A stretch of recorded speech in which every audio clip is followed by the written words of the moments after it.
Pareho mang hawak ngayon ng batas, hindi pa rin malinaw kung saan idedetine si Senador Juan Ponce Enrile at dati niyang Chief of Staff na si Atty. Gigi Reyes.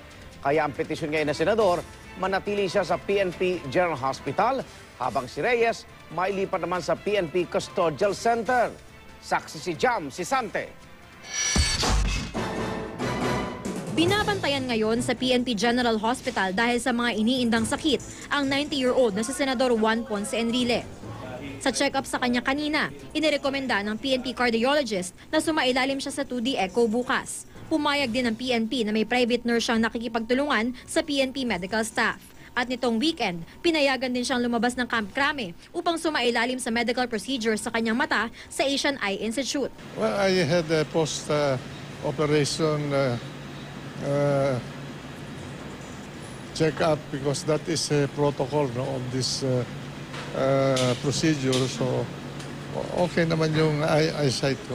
I will have another injection siguro. Hindi naman nangangulugang hindi kaya nung General Hospital.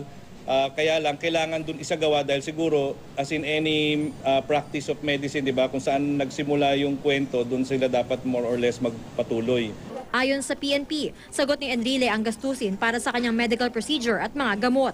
At posibleng magtagal pa si Enrile sa ospital kung papayagan ng Sandigan Bayan ang kanyang motion para sa hospital detention dahil na rin daw sa kanyang katandaan at kalusugan. It's premature to even speculate kung saan, kanino at kailan i-commit si Senator Enrile.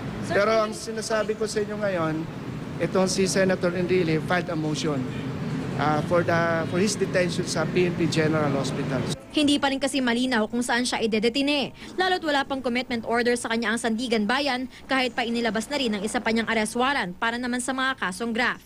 Ayon sa source ng GMA News na bumisita kahapon kay Enrile, masaya pa rin daw ang senador kahit nakapiit. Binisita rin kasi siya ng kanyang asawang si Cristina at mga apo. Sa ngayon, ayon sa PNP, sinusunod ang daily visiting hours sa ospital na 10 a.m. to 12 noon at 4 to 7 p.m. May ipinasa ang kampo ni Enrile na listahan ng 60 tao na maaaring bumisita sa kanya. Kabilang ang 14 na miyembro ng pamilya, 8 VIP at mga senador, kanyang legal team, Senate staff at mga doktor. Ang visiting hours niya is very limited kasi nga they have specifically requested na piling-pili lang, itong piling-piling list of 60 people ang pwede lang dumalaw sa kanila.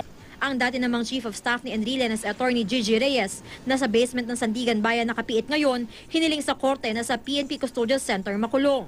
Wala pa rin kasi siyang commitment order at napaiyak pa raw ng iutos ng korte noong Biyernes na sa female dormitory ng BJMP sa Quezon City siya dadalhin. Pero naunang sinabi ng jail warden ng Quezon City Jail na hindi raw nila kayang bantayan si Reyes at wala na ring espasyo para sa kanya.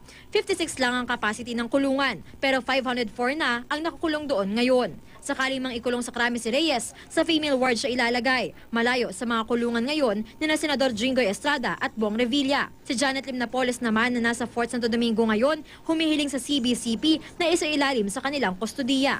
May request naman, pero siyempre, ang magdedesisyon niyan, husgado. Yung spiritual upliftment niya, may mag-encourage sa kanya, ang dami niyang kalaban.